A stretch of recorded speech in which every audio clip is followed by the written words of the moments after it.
at the O-Pee-Chee Park. She's reaching out to Amy. I also asked her to reach out to Weirs Action Committee because I knew they wanted to do something. Okay, thank you, Counselor. Okay, well, I'm sure this will pick up speed and steam as we move along here. Okay, that finishes that. Are there any interviews tonight? No? Okay. Any nominations or appointments? No. Okay. Communications? No. Moving right along. Okay, I'm not sure if I need a motion on this or not, but we'd like to move up 21.A to this spot on the agenda. As long as there's no objection to it. No objection? Without objection? Okay, we'll do that. Go ahead. The other thing I would recommend on this one, though, on the 21A, is after you've spoken to Marv and we've talked about this, because we haven't had comments on the agenda, I would just ask if anybody wants to speak on it Sure. from the public. Fair enough. Okay, this is on request for the city manager to sign a lease agreement between the City of Laconia Airport Authority and Yankee Aviation Services Incorporated. Is there somebody here to speak to that? Yes. Marv. Just give us your name and, Marv Everson, Yeah. the airport manager, thank you. Laconia Airport. Where'd mine go? This is the final of the 9 leasable lots. We have developed or prepared for development of the closed runway at the airport. And we managed to rather quickly get 8 of the 9 lots under lease agreement.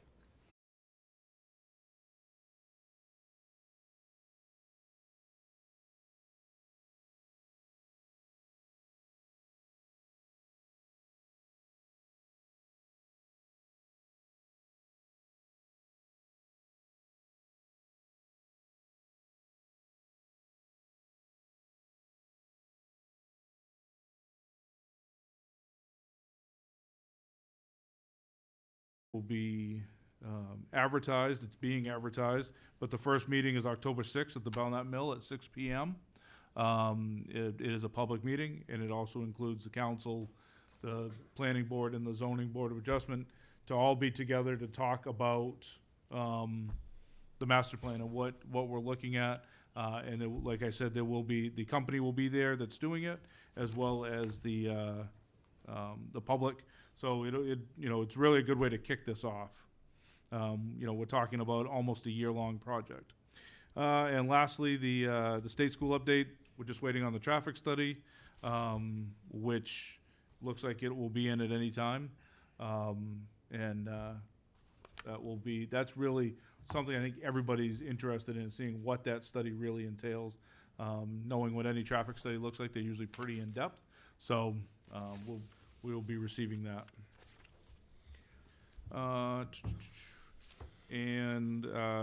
The only other thing I have for you is I'm going to flip the page over to the CPI number that we talk about.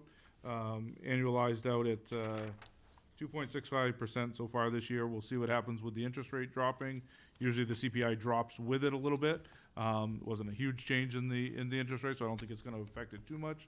But we have still 4 months left to go in the year to see how this will play out for which is one of our budget numbers.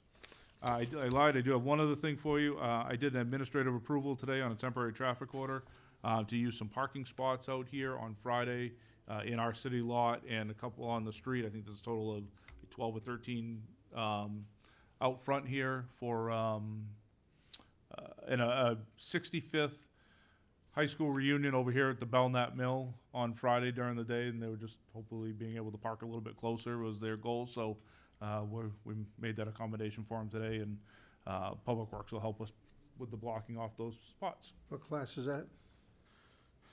18. I'd have to do my math. I'm not going to do the No, math it's in my not head. mine. Okay, I just was wondering, It was your class. 68. Mr. Mayor, Okay, thank you. if I may add. Go ahead. On that Winnipesaukee River Basin project, the LSR has been filed. It's LSR 26-2345 for anybody interested. Thank And you. if not, that's okay. Could you read that one more time? 26. 26-23.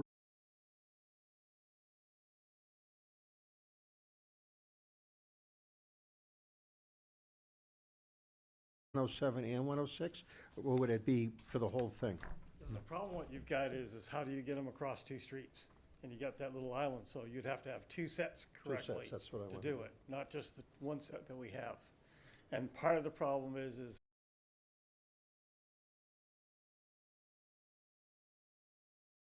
In a hurry to get out of town, and they're hurry to get through town. So if we can concentrate on that street first.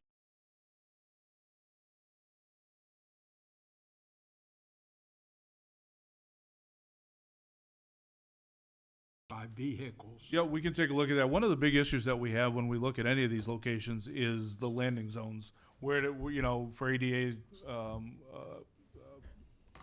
compliance. So that's really, part of it's the crossing the road part, but a big part of it is that landing zone. And we've dealt with this in a few other areas down in your ward on a few different occasions where you just couldn't get the correct legal, landing zone's obviously not the correct word, but, but we've had that issue on Court Street on a couple places that we would have liked to get those as well. So we'll work on that and get an answer back to you. Okay. Yeah, because maybe we can move it down a little bit Yeah, we'll see. to make Yeah, it. we'll take a look. Not to have a long conversation, but my concern is, and I think everyone knows, you could put it in front of, just hypothetically, put it in front of South End Pizza. But when people want to go to the park, they're not going to walk down Yep. to that crosswalk and then, It's a tough area. yeah, it's a tough Yeah. area, I agree. But anyways, we're We'll work on looking into it. So, Yep. Yep. Something might be better than nothing, so, okay. Okay, let's move ahead to, well, monthly economic development. Are we all set with that? Yeah, we're all good with all that. Yep.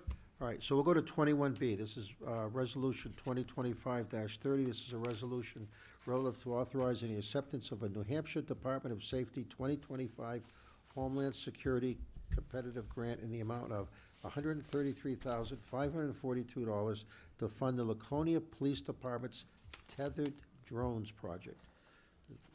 You want to talk about that? Yep, so this is just, it's a grant that the PD has applied for, that what the tethered grant is, tethered drone is exactly how it sounds. It's a drone that can go up, it has a cable that attaches to it, that cable has power in it, so you can set this drone up and it can just stay up there infinitely. So if, Is it a, like, floating cable, or is it just stay straight? I pictured it as an extension cord that kind of goes up, but Kind of- yeah, they use it, they said it's good for using, Pumpkin Fest, Motorcycle Week, an accident scene where they're gonna be there for a long time, something along those lines where they don't wanna have to keep putting the drone up and down. You could actually leave it up in one area, so, it's just another tool that their drone program is actually working very well. And this would just add to that ability.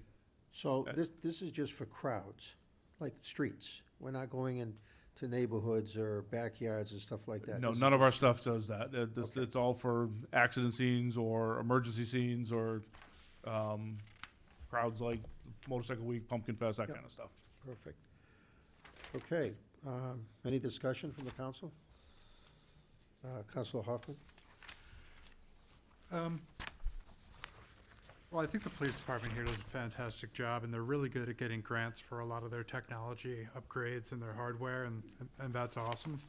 But not totally specific to this, but I think we need to be cautious when we get things like this for free, what the ongoing costs are down the road. We're a tax cap community, and as we've seen in the last few budgets, the cost of things is increasing a lot faster than our tax revenue is. I just don't want to see us get in a situation where the police department has acquired so much things through grants, and the taxpayer is then on the hook to pay for the ongoing maintenance of that, and we can no longer afford to do so. Well, wouldn't the worst-case scenario be that don't have any more money for it, then they just stop using it? Ideally, I'd rather see that than someone lose their job because we can no longer afford to pay them, yes. Okay. One of the things that I can do is I can have them, pull up their records for if they've had any costs on their current drones that they've been using. I'm sure there's been some batteries, that type, but just to see what it actually is, and jumping ahead to the next agenda item, we can do the same. What they're looking to purchase, similar to what the fire department has. We can look at what their maintenance records Right. have been like. So I can bring that for the public hearing part. Yeah, like I'm saying, I have no specific issue with Yeah, this. yeah. Just when these things come up, I'd like to get an understanding of what the projected ongoing costs would be. Mr. Mayor, Okay, Mr. Mayor. yes, Counselor Susie. Could you also ask if maybe they can give us a couple of examples where they have used them? Where they've used the drones. I can tell you, they use the drones for any of the large events. It's been up during Motorcycle Week, Pumpkin Fest. They'd use it at accident scenes. That's why I use those three as the example, but, Okay. as part of their mapping for accidents and, some larger emergency scenes. Okay, thank you. Last shot, everybody. Okay, so you're gonna have to help me on this one. Yeah, you just do the three motions, one, and then the second, then the third. And what you can do is you can just read the motion if you want, and then somebody will, Next page. Next page, okay. Here we go. All right. so if you just read out Yeah, that. I got it, so you- I couldn't find him, so I was Okay. like, jeez. Okay, so the first motion is we're gonna move to waive a reading of Resolution 2025-30 in its entirety and to read by title only. Motion for that, Counselor Felch, second. Counselor Cheney, discussion, all in favor? 6 in the affirmative, thank you. So the next one is I move a first reading of Resolution 2025-30 relative to authorizing the acceptance of a New Hampshire Department of Safety 2025 Homeland Security competitive grant in the amount of $133,522 to fund the Laconia Police Department's tethered drones project. Counselor Susie makes the motion. Is there a second? Counselor Haynes, discussion? All in favor? Raise your hands. 6 in the affirmative, thank you. A public hearing on October 14th, 2025 during the regular city council meeting to gather public input prior to Councilor Felch, seconded by Councilor Haynes. All in favor?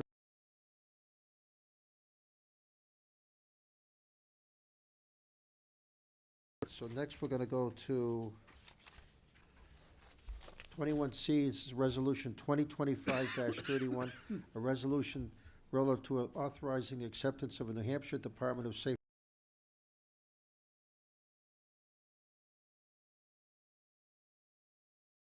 utility side-by-side vehicle project. Wow, okay. Yeah, so this is a project that they've actually been working on for a while. Councilor Cheney had asked them to reach out to try to get funding for this. It's like it says, it's an ATV vehicle for getting into, both smaller areas that cruisers don't get into, and around crowds. Something that, like I said, the fire department has something similar, and they have for a number of years, and it's been a very successful, piece of equipment. So this would be good also in wooded areas like Yep. Hilliard Road or Yep. places like that? Yep. Okay. It's just The Wild Trail. The Wild Trail. Wild Trail, yeah, Yep. yeah, especially, yeah. Okay, any, Mr. Mayor? yes, sir, Counselor. Would this Bogart. also be available to use like in the Spruce Street Woods and going back into the Winter Street area and Yeah, stuff it would be like able, that, so yeah, they can it's a regular, back to where our cruisers can get? yep, regular four-wheel drive ATV, so, yep. Thank you. Okay, any other questions? Okay, all right, I'll move to waive a reading of Resolution 2025-31 in its entirety and to read by title only. Counselor Cheney, motions, any second? Counselor Felch? Discussion, no, all in favor? 6 in the affirmative, thank you. Next, we'll move to a first reading of Resolution 2025-31 relative to authorizing the acceptance of a New Hampshire Department of Safety 2025 Homeland Security Competitive Grant in the amount of $51,000 to fund the Laconia Police Department's utility side-by-side vehicle project. Look for a motion, Councilor Susie, Councilor Bogart, seconded. Any discussion? All in favor, raise your hands. 6 in the affirmative, thank you. So now I'll move to schedule a public hearing on October 14th, 2025 during the regular city council meeting to gather public input prior to any action being taken. Counselor Felch makes the motion, Counselor Haynes second it. All in favor? That's 6 in the affirmative. Thank you very much. So now we'll go to 21D. This is ordinance 2025-21-7, 21-13, amending paragraph 201-7, depositing snow or ice, and paragraph 2001-13, violations and penalties to chapter 201, streets and sidewalks. We had an increased number over the last few winters, excuse me, of snow being deposited on sidewalks from plowing. People plow a driveway. A lot of them are contractors that do this, but they'll plow a driveway. The sidewalk plows would have already gone through. They get deposited on the sidewalk and then left, which causes a big concern for the sidewalk plows trying to get back out there to either redo it or, they may not be back out there for a while, and it ties it up. So the Government Operations Ordinance Committee did hear from Public Works Director and felt that if we included in the ordinance a fine system for people doing this that are noted to doing this, that it may deter this from happening. And so working through the Government Operation Ordinance Committee is where they came up with the fine structure. That comes back to you guys as the full body and then to a public hearing for discussion. Are there any warnings given with this, or is it, I don't see anything about warnings here. Are there warnings? No warnings. That was not, You just got it. You know, I would think warnings are on a situational basis. You know, if you're plowing a driveway and you mess up the sidewalk a little bit, you tell them if you keep doing it, you're gonna get penalized. But if you push a whole parking lot into the public street or whatever, Which they did. I wouldn't spend a lot of time warning them. It Is gives this them gonna be- 24 hours. Will this be a judgment call by the Public Works Department or police, or who? In other words, are we looking at 2 inches? Are we looking at an inch? Are we looking at a foot? Mr. Mayor, every ordinance we pass, every law the state passes, is a judgment call, whether you like that or not. Well, You know, all they have to do is look the other way, and it goes away.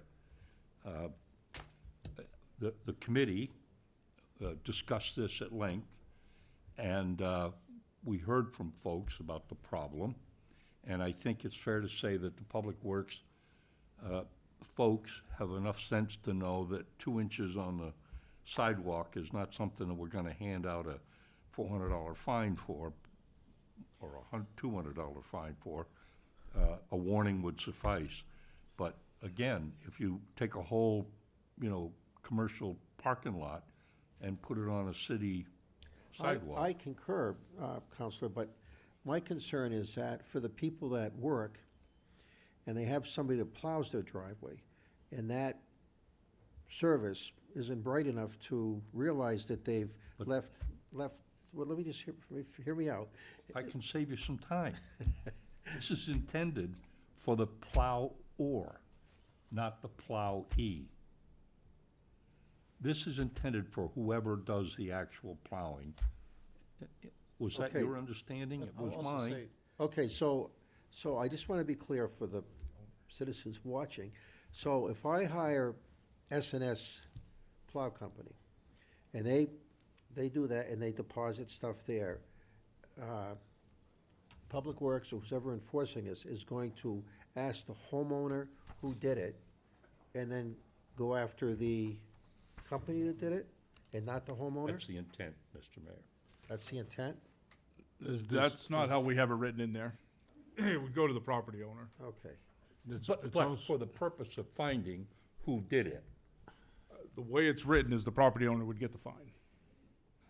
Well, now I guess we have to go back to, I don't remember that being that way. Do Well, you? it's the property owner's responsibility, no matter who does it, because they're the ones that hired the Okay. plow person, so it's up to them to go after the plow company or whoever it is. Okay. Also, this I ordinance apologize. gives them 24 hours to Right, remove exactly. it. All right, so they have 24 hours, so 24 that was gonna be my next question. So if I come home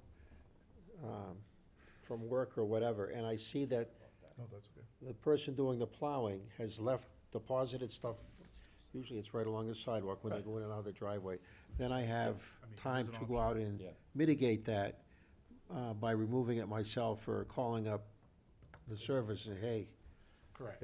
that's important to know. Did I see that in here? I It's didn't. right in the beginning. Oh, yeah, right there, 24 hours. Okay. 24 hours from the end of the storm. Right. Okay. Counselor Susie? No, that's the point I wanted to make. There was a 24-hour grace period Okay. to take care of things, so. And again, we're gonna use common sense, so 2 inches isn't gonna be a big deal. I mean, is there a cutoff point? I'm gonna look to you, Wes, for that, because I know you're gonna be the guy enforcing this. The biggest issue that we had is not the 2 to 4 feet. 2 to 4 inches? No, we had 2 to 4 feet's fairly Okay. common. I can get through it with my Yeah. snow plow, my sidewalk tractors. We had one that was between 10 and 12 feet stacked. That's the ones we're going for, the ones where I have to Okay. bring out a big piece of equipment and dump trucks to get rid of it. Okay, fair enough. I just, right? Right, so. Okay, any other questions? Okay, I'm gonna move to waive a reading of ordinance 2025-201-7, 201-13 in its entirety, and to read by title only. A motion for that? Counselor Bogart, second. Counselor Felch, all in favor, raise your hands. That's 6 in the affirmative, thank you. So now we'll move a first reading of ordinance 2025-201-7, 201-13, amending paragraph 201-7, depositing snow or ice in paragraph 201-13, violations and penalties to chapter 201, streets and sidewalks. Got a motion on that? Counselor Hoffman, seconded by Counselor Susie. All in favor, raise your hands. 6 in the affirmative, thank you. And last but not least, we'll move to schedule a public hearing on October 14th, 2025, during the regular city council meeting to gather public input prior to any action being taken. For a motion on that, Counselor Haynes, Counselor Bogart, seconded. All in favor? 6 in the affirmative, thank you very much. Okay.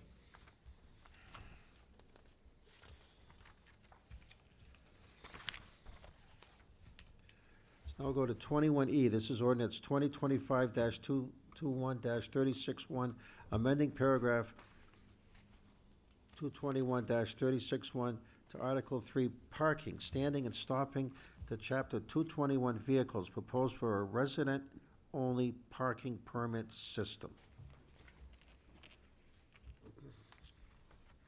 Want me to jump in? I All certainly right, do. so this is in response to, if you remember, the last few months, we had, since Simpson Ave in the Weirs was looking for something to prevent people from just parking on the street. It's a very narrow street, it's very congested.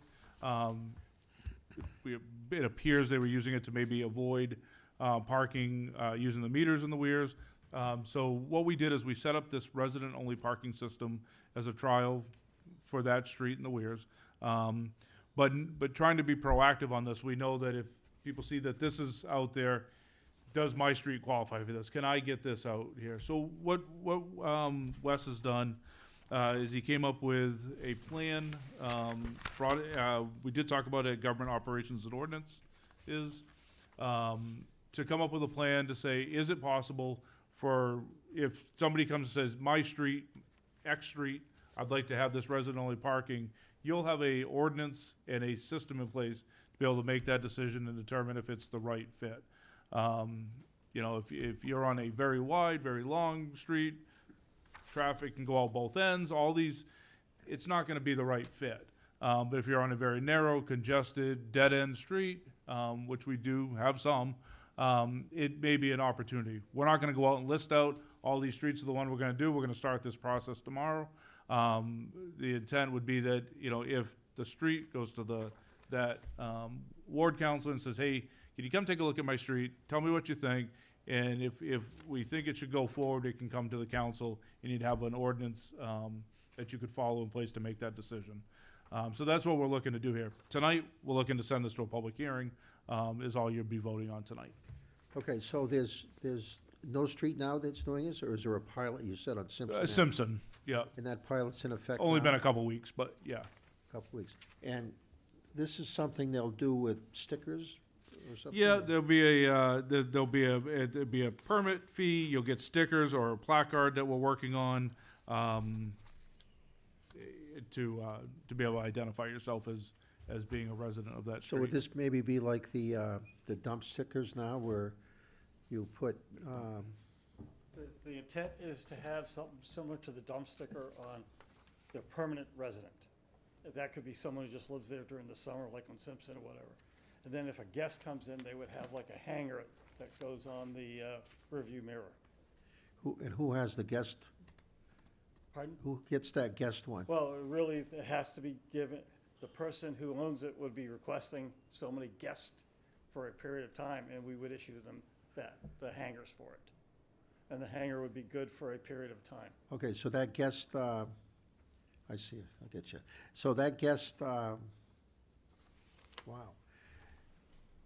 I'm thinking, unfortunately, I'm thinking way back, and Councilor Cheney might remember, when we used to have some sort of parking pass or something at the Weirs. I think it was during motorcycle then weekend, and those things just, like weeds, appeared everywhere. So I guess my question is, are these things that people won't be able to copy very easily and stuff Well, like that? first of all, The stick, yeah. first of all, it's not applicable to Motorcycle Week. All No, bets no, are- I understand right. that. I'm just talking about in general. So the intent behind it would be like that same one, it'd be that real hard plastic type material. Okay, And each one would be not signed, but be unique to that particular situation. registration, yeah, Yeah. okay. Counselor Bogart? You mentioned that, thank you, Mr. Mayor. You mentioned that the resident who has the master parking Right. sticker would have to request the additional for visitors. Is there a number of extra parking visitor slips We- each resident they can can re- have? They can request it, but it's totally at our control at this point, what they can get. In other words, if someone comes in and asks six guest parking for the same weekend, we're not gonna issue that, because there's not enough room on these roads for that piece. But if someone comes in and asks for six, and like it's one vehicle, 6 weekends in a row, that wouldn't be a problem. But it would, each permit would be pre-filled out, They'll be dated? be dated. Okay, So it'll say what street and what period of time. gotcha. That's good, Thank you. that's good. There's certainly a lot of moving parts to this. You know, like I said earlier, I think this is, we know that if we're dipping our toes into this another street, that we're gonna get asked. So we're trying to just be proactive in coming up with some form of a plan. So when it comes to us, we're not playing catch up and not asking you guys to play catch up and trying to figure it out on the fly. Okay. Counselor Hoffman? Yeah, I guess first of all, I'd like to commend the Government Operations and Ordinance Subcommittee for putting this together. There's a lot of really good ideas in here. I think parking's an issue in a lot of places in the city, despite what some studies say to the contrary. It is an issue for residents being able to park in front of their own houses. I like that this is proactive and it lets us kind of look at this on a case-by-case basis and implement it in places that really need it. I guess the question I have on this is there's a page in here called Proposed Criteria for Roads Eligible. I guess the first one is the one that I questioned. It has to be a dead-end road? There was just what we had put down as one of the options, and the committee had seen that, so that was just one of the potential criteria. I see. It's I think if we're gonna, Yeah, it doesn't have to meet all the criteria, Yeah. but I see. Yeah. I think if we're gonna, the public has to apply for this for us to consider the road. Right. And we're gonna consider them on a case-by-case basis. I don't think we should be too restrictive. I like some of the density requirements and things like that. It makes sense to me, but that one stuck out to me as is maybe being a little too restrictive. If I might, I don't think the criteria was every one of these I see. needed to Okay. be met. It was It was just any one of the these. criterias that could be met to Okay. be one of those roads. Okay, Okay. thank you. Anybody else? Thank you. Okay, I'm gonna move to waive a reading of ordinance 2025-221-36, one in its entirety, and to read by title only. Look for a motion on that. Counselor Felch, your second. Counselor Cheney. All in favor, raise your hands. It's 6 in the affirmative, thank you. Now we'll move a first reading of ordinance 2025-221-36, amending paragraph 221-36-1 to Article 3, parking standing and stopping, to Chapter 221, vehicles, proposing a resident-only parking permit system. Any discussion? Counselor Felch makes the motion. Counselor Haynes seconded. Okay, now any discussion? Jumped ahead there. All in favor, raise your hands. That's 6 in the affirmative, thank you. And now we'll move to schedule a public hearing for October 14th, 2025, during a regular city council meeting to gather public input prior to any action being taken. Counselor Hoffman, Counselor Cheney, seconded it. All in favor? 6 in the affirmative, thank you very much. Okay, so now we're gonna go to 21.F. This is a request to use impact fee funds in the amount of $20,000 for a capital facilities study and plan. So, in tying into the master plan update, one of the questions that came from the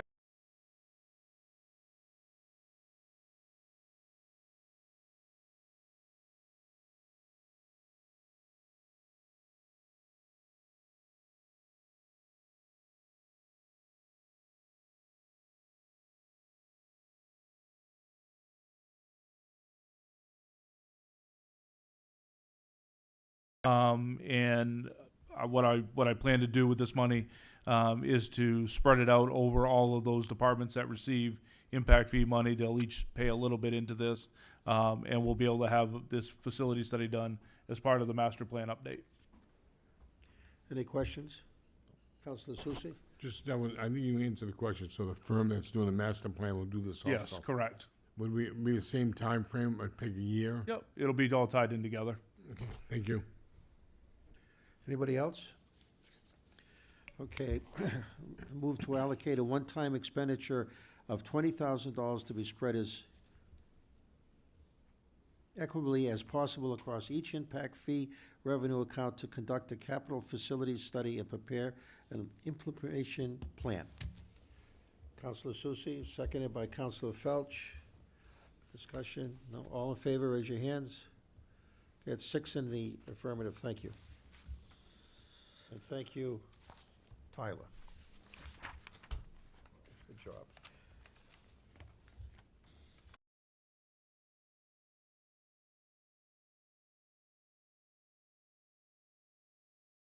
It's long-term, but we can only use it within that TIF district. Okay, so, you'd have to change the rules of the TIF to be able to move it around the city to the other things.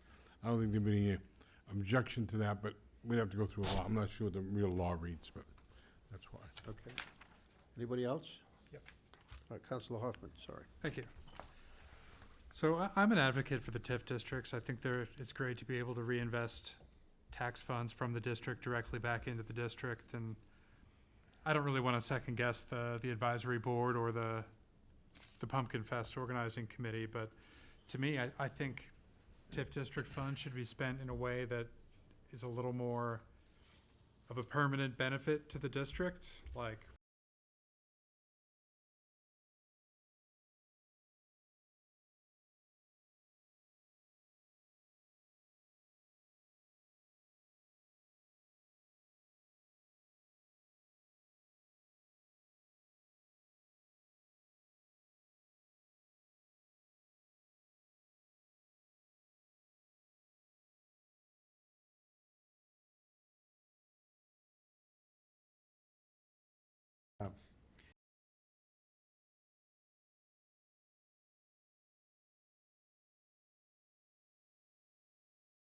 parade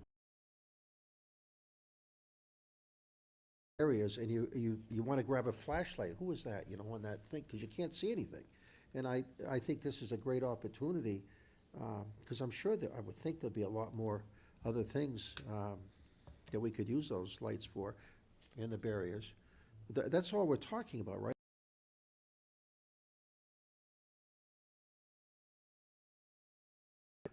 Wouldn't it also be better to pay for these in a way where we could use them anywhere in the city and they weren't Well, directly tied to downtown? I would tend to agree with that, but my guess is there's probably a lot more in the city that we could use this stuff for that we just don't have them to use now, and it maybe make other things easier. But Go I ahead, mean, Counselor. I'm not sure if that money is there in the city, any of the city budgets right now to do this. So, I mean, and I'm just thinking around the horn here for a moment.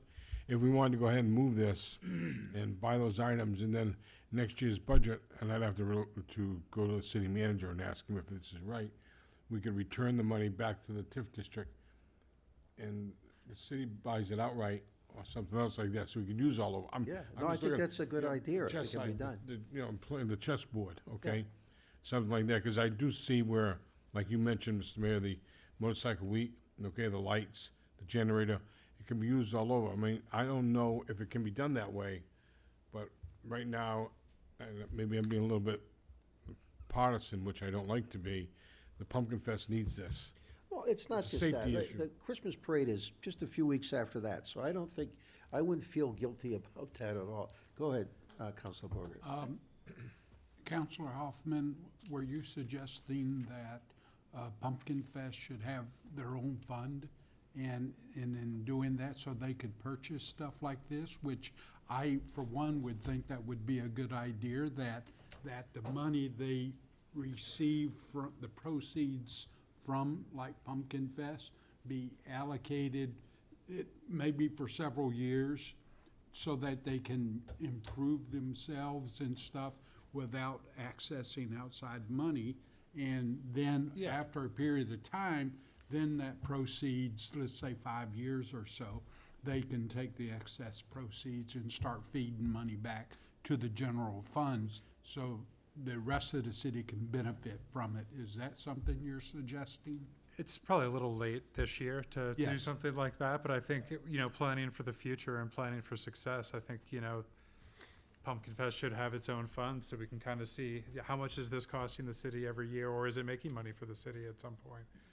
And if I may, we do have all that broken down by, we spending money, we're making revenue on it, and the goal is to balance it out at zero. Certainly over the years, I use Motorcycle Week as an example. I go back a number of years, the fire department, one of the things that we purchased through Motorcycle Week funds was the side-by-side that we have, or the fire department has. That came from because we use it at Motorcycle Week, there was money left over in there. The last couple of years, we haven't had any money left over to be able to do that. So it kind of ebbs and flows with that, but certainly that is, I mean, both of you are talking the same thing. That is certainly something that would be nice. We're gonna know a whole lot more about our expenses and revenues in the next month and a half, but 37,000 is a not insignificant amount of money from the TIF, and I guess I'm not sure if Pumpkin Fest is ever going to pay that money back to the TIF, right? I'm not Councilor gonna Susie? guarantee to it. Counselor Susie? If I may, the Pumpkin Fest this year, as you know, was the first time for the city to take it over. And there were some things in some areas that our hands were kind of tied, okay? And we've already planned 2 weeks after this one ends to start next year. And our hands won't be tied in some of these areas. And like the city manager said, I wouldn't guarantee, but we're gonna be in a lot better position next year. We'll know a lot more. And we already, not that we're talking about this right now, but we also know that we have some financial improvements next year that we weren't able to do this year, that we will be able to do in the future. So all, which are good things. Well, this has been a very transparent discussion here. Counselor Felch? Yes, I'm trying to picture them out, but I couldn't remember if O.P.G. Park was in that in the TIF district? It's, Reach out that far? No. I don't think so. no, it does not. It does not. It does No. not. Okay, anything else? Okay, I will move to waive a reading of Resolution 2025-32 in its entirety and to read by title only. Is there a motion for that? Counselor Felch, seconded by Counselor Bogart. All in favor, raise your hands. 6-0, thank you very much. Next, we'll move to the first reading of Resolution 2025-32 relative to the request to use downtown TIF funds to enhance pedestrian safety and circulation for Laconia Pumpkin Festival. I look for a motion on that. Motion, moved by Counselor Susie, a second. Counselor Haynes, all in favor, raise your hands. That's 6 in the affirmative. Thank you. And lastly, we'll move to schedule a public hearing for the Pumpkin. October 14th, 2025 City Council meeting to receive public input to request the use of downtown TIF funds as presented. I do a motion on that. Counselor Fauch, seconded by Counselor Bogart. All in favor, raise your hands. That's the 6 in the affirmative. Thank you. I could have said that. Mr. Mayor, if I can throw Yes. something in there, soon as you maybe think of it with the Pumpkin Fest discussion. At the October 14th City Council meeting, we will be having a presentation on what's going on with Pumpkin Fest and, Oh, you I know, missed just some that. finalized dates and times, and it's all over social media, and it's out there, but just to have to show, and then we plan on having a follow-up one as well with a couple weeks afterwards, just to say how it went and any input on good, bads, or indifference that we want to try to do for next year. It'll be transparent. Will we have will YouTube be working for that meeting? It should be You know, I'm going, as I've in and said, out tonight. indicated I will not be here for that meeting, but now I'm nervous about it, and perhaps I'll do a Zoom. Just kidding. I'll think about it anyway. Thank you all.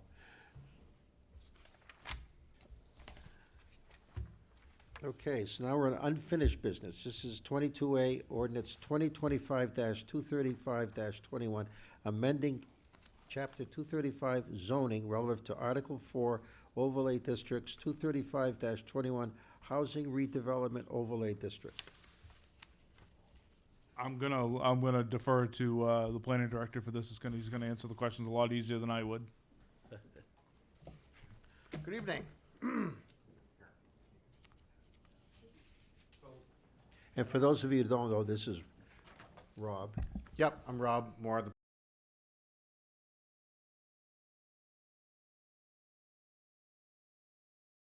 district, which is the bright yellow areas. That would be the proposed, Excuse me, is this something, Katie, we can put on the screen? This map? No? Okay. I tried, thank you. so the bright yellow areas that are on the map is the RG district, which is just outside the boundaries of the urban commercial core. And those are the areas we're looking to promote the housing redevelopment overlay. So those are the areas that are coincidentally we're proposing to expand the overlay to. The overlay was adopted in '97, and since '97, it's never been used. So that the real intent here of this overlay is to prevent urban sprawl by targeting already densely populated areas within the city, increase the affordability of housing stock, and protect the character of existing neighborhoods while reducing regulatory barriers for property owners looking to expand their properties. So this ordinance goal is really to help the small property owners or the smaller developers gain that extra unit of density within this already densely populated core, as long as they meet the performance criteria we have outlined within this amendment. I'll wait till he's, Yep. I don't know if you're finished for questions. No, that's Okay. Mr. Mayor? Go ahead. Okay. So the area that you're looking to allow this increase in density, really, So no. So the underlying zoning district remains the same. So the underlying zoning district will be 6 units per acre. If a developer is looking to do an affordable housing unit, they're then eligible to do a conditional use permit using this innovative land use control. So then they'd get 20 units per acre, but they have to meet our performance outlines that we have within the ordinance. Okay, and the area you're looking at to do this would be the one shaded in yellow, Right, the bright yellow areas, absolutely. bright yellow areas. Now, I got another question that leads around the same thing. We all know that we have an affordable housing problem, or crisis, or whatever you want to call it. Okay, do you have, I think somebody mentioned a few months ago, you had done an inventory of, let's see, apartments or rental units. Can you tell me what that number was approximately? I couldn't tell you off the top of my head right now. There is quite a deficit within the city. I know the last report that we did, the last PowerPoint for that, I think we're at almost 1 or 2% availability of Okay. housing stock. So, right now, what happens is that if you've got available rental units, the natural law of supply and demand, the price is a lot higher because there's no supply to meet the demand. So if we do this, this will allow developers, if they wish, to give them, because no developer or no person's gonna build something or use something like that without seeing some return. At the same time, the return might be lower because the increase in supply might lower the rental and make it more affordable for the people, the workforce people, right? Yep. Am I correct? That's correct. That was right on. Councilor Hoffman? So, as I've learned on the zoning board, there's a lot of places in the city where there's a lot of existing non-conforming Yes. buildings, because they were built long before any of these regulations existed. So the idea on this is a developer can go in, look at these criteria, and know that they can get this project done without a dozen variances Correct. that may or may not be accepted, right? That's absolutely correct. These bright yellow areas on the the RG district, these are exceptionally old areas in the city. Most of these areas are pre-existing, non-conforming. They're grandfathered use. They're probably they were built in the 50s and the 60s before there was any regulations of how close they could be to property lines, how close they could be to the front setback, their density, their parking. So a lot of them just don't conform. This would allow at least them to move forward and do maybe an extra unit, maybe 2 units, but they still have to meet these design criteria. And the minimum is they have to provide the parking space of at least 1. So how did you come up with these yellow areas? In the original HROD was actually only the areas just to the here. If I draw it on here, it'll probably be easier.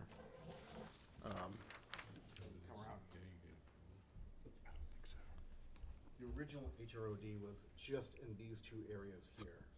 It's really impossible to put it on the map. The overlay is so green lines are very indistinguishable to see online, but just these 2 areas here. I don't know if anybody else wanted to see that. I only ask because I know that some of these neighborhoods would be, I guess, less amenable to putting a bunch of high-density housing in than others. I may or may not live in one of these neighborhoods. So I deny nothing. But this is your award you're talking about. yes, Okay, sure. that's all that matters. It's a good section of my ward, yeah. It is old, I'll give it that. So what is, there's still planning board approval for this, Yes. but then not zoning board approval? Right, so instead of going to the zoning board, kind of as you referenced, and getting 8 or 9 variances, they'd just be going to the planning board and getting a conditional use permit. And seeking the relief right there at the planning board level. Gotcha, thank you. So, and it'd still be open to the public, of course, and the planning board would still have a lot of control to add conditions to meet issues that could be brought up by the public at those meetings or from feedback that's achieved. As long as there's still a normal process, like every other building goes through, yeah. Yep. Thank you. Councilor Bogart? Now, would it be true if they go with that workforce type designation, they would have to deed restrict it once they make that conversion it would be a deed restriction, so they just can't make the modification and then a year down the road, make a different designation out of it, and then from that point on, it's always gonna be workforce by the deed. Correct. It would be a 25-year deed restriction for that unit. Fair enough. Counselor Susie? Thank you, Mr. Mayor. The area that's shaded in rose or red? Yep. That already exists in that area? The area that is the purplish rose color, that is the urban commercial district. That area, that's covered by performance zoning, so they already have a lot of tools at their, to promote housing within that district, or redevelopment within that district. Do you have to, so your redefinition of the ability to put here goes from 6 units per whatever the number is to 20 units? Right, so with the CUP, if they were looking to utilize the workforce, the HROD, they could, their density could go up to 20. With that though, there's still, because these are really old neighborhoods and they're very small lots, your density is really gonna be controlled by your physical size of, you just physically can't put any more parking on your lot. You're kind of going to be maxed out of, you might only have like a 0.08 acre lot, and you might already have 3 units on your lot, and you've got maybe 2 parking spots. Well, now if you want to utilize it and you go up to, say, 5 units, you have to have 5 parking spots. So that might be your limiting, that's most likely going to be your limiting factor. Well, I say to myself, I look at the condo that's being built across from Irwin's, and I look at that and I say, okay, so they didn't go wide, they went high. They went wide, and they did go high. Believe it or not, I think it's 8 units there, but they actually have 1.5 parking spots per unit, so they actually exceed the one. It doesn't look like it's gonna work out that way, but the plan does show the 12s. Okay, but here you're encouraging, if you can't go wide, you better go high. Right, but we're limiting it to, you can only go up a maximum of 4 stories, and you have to stay in character with the rest of the neighborhood, which we've not done with any of our other performance criteria with any other district, because we're looking to preserve the look and feel of existing neighborhoods. I still think it's good because it's gonna bring, hopefully, increase the supply-demand situation. Okay, thank you. That's also what we're hoping. Counselor Borgert?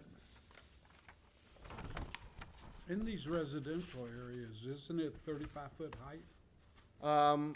In the urban commercial district, it's 60 feet, and in the RS, SFR, And RD? I think it's 35 feet. I think RA might also be 60 feet. I can't recall off the top of my head. But the RG? In the RG, do you know what RG is off the top of your head? Not off the top of my head. I think it's 35. It might be 35 for RG. The reason why I ask is in case someone wants to come in and put the current house in the dumpster and build a whole new unit, they're restricted on the height other than if they got variance or something. Right. Okay. Correct. They'd be limited with this overlay only if they're utilizing the CUP to the 4 stories. May I make a comment? Sure. It has really a little bit to do with this, but mostly across the whole city as we develop and do things more. In the states, trying to be kind here, infinite wisdom, they created a one car per unit.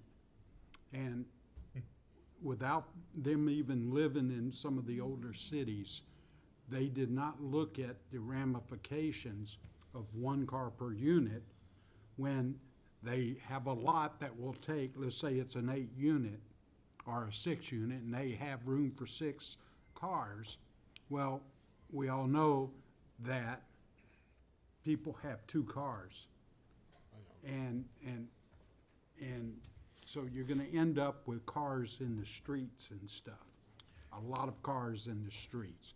And I'm And just, then we will have permits. I'm just saying that, and it has nothing to do with this particular one. It brought it out for the fact that we, as a council, have been discussing parking in streets for a year on different streets and stuff where these problems came up. And I just want to highlight with the state's infinite wisdom, and I use that sarcastically, that with that approval of one car per unit, we're gonna see an increase in problems with this. So I just wanted to highlight that fact. Well, I'm sure that'll come to the front sooner than not. Go ahead, Councilor Felch. So I'm looking at this along with Counselor Hoffman, looking at my ward, and there's a lot of single-family home lots that are 1/2 acre or less. And I just don't think something like that would fit right in the middle. You'd take 2 or 3 lots and put a great big building up. It just doesn't make sense. It kind of takes the integrity of the neighborhood away. Well, this does still have to go to the planning board, and I would hope that the planning board would look at all those things. I don't know if the planning board can stop something because it doesn't fit in with the neighborhood. Will they be able to? With this, the way it's written, they could. They will be able to. They would. Okay, so that hopefully would help alleviate that potential problem. Go ahead, Councilor Hoffman. I just wanted to add that it's one of my hopes for this master planning process to get, the council, the planning board and the zoning board, at that meeting that we can talk about some of these things. And I think as a council, we need to make it clear that, that the preservation of the character of these neighborhoods is really important to us. And I think it's important to a lot of people in the city. And I think that our things we do in the ordinances we pass it and the things that we allow should reflect that, we are trying to preserve.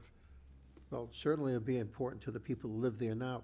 This master plan meeting is open to the public, correct?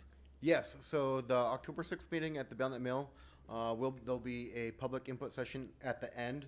There is so much time allotted for that, but the public is welcome to attend and watch everything. It should be a great workshop that Resilience Planning will put on for us, and that, like the city manager outlined, the city council will be there, zoning board, planning board, the Heritage Commission and the Conservation Commission will also be there as well, and everybody's going to be set up at tables for a lot of workshop and input from everybody. Again, more transparency. Go ahead, Councilor Borges. Mr. Mayor, I'd like to make a motion. Okay. I'd like to table this until to the council meeting after the planning session of October 6th. So whatever meeting that would be after that, and that way we can have a conversation with all the appropriate boards and stuff and get feedback before we make this decision. This is a great impact decision, or possibly, and so it'll give us that opportunity to hear from all the different directions of this, and then at the next meeting preceding that, we can then bring it back up. So it's a time-certain table. This is gonna go to a public hearing at some point or not? Yes. It will. At some point. It had the public is hearing it- tonight. It was this morning. You're approving it Already had tonight, it. so. You already have. It already has had a public hearing. So I will second that motion, and that's undebatable. Why is it undebatable? You just made a It's motion. motion- The table is undebatable. That is Robert's rules. That doesn't,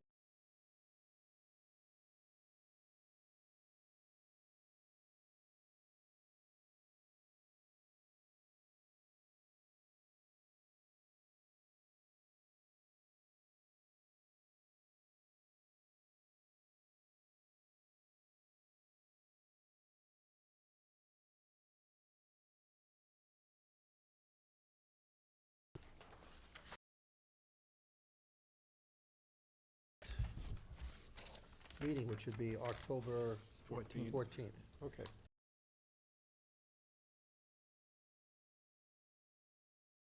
Disappear. I have one question. These maps, which we couldn't get on the screen, these are available downstairs in the planning department, so if somebody wanted to come in and...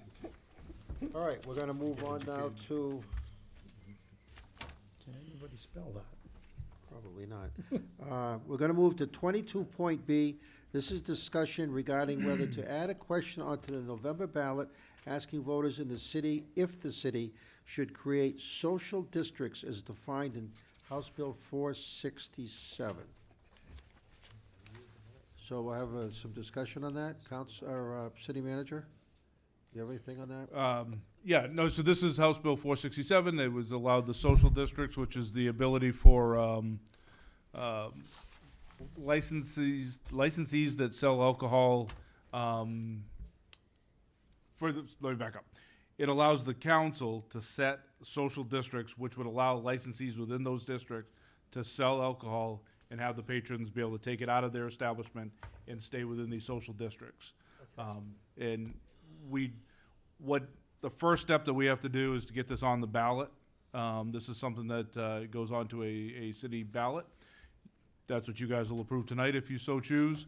At the November election, the public will be able to vote on it, yes or no, and all they're saying is yes or no, you want to have them.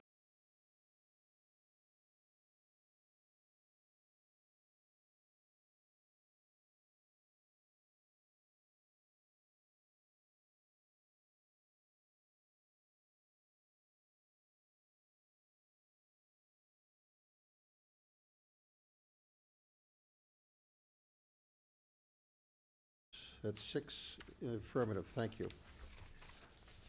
So now we are on that. Sure. I have a question before we adjourn. Kirk, I know we've talked about this before. I just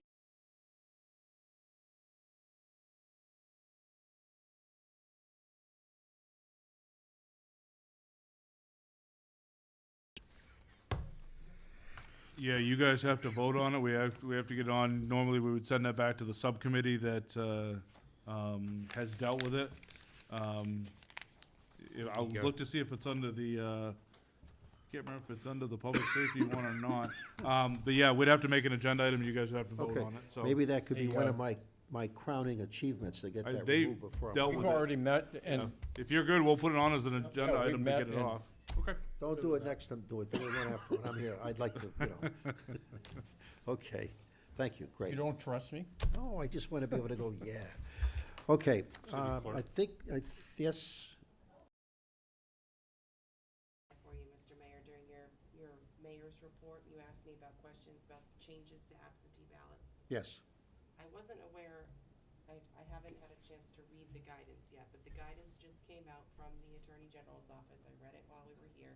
Okay, September 30th, a new law does become effective for absentee ballot requests. The requester has to provide a photo ID, or the request form has to be notarized. If they submit it without that, then we have 7 days to try and contact the voter to try to remedy the application, but we cannot send out a ballot without that documentation coming in. So anything before that, by September 30th, we can still do our process as normal, but that date changes. That's very soon. okay, so that's 8 days, and after that, they'll have to have a photo, they'll have to come in to get the Or they submit ballot. a copy, a scanned and emailed copy. Okay, There's many options. It says that you could do an electronic, an email or a fax for a notarized application. We could accept that. Electronic notaries are allowed, so there's a whole bunch of provisions. Can you get things notarized at the city clerk's office? Yes. is there a charge for that? Yes. We wouldn't charge for our own item. Okay, We charge $2 a page for outside stuff. outside stuff, okay. Okay, well, we'll just, I don't know if I didn't see anybody from the paper here, but maybe they'll pick this up and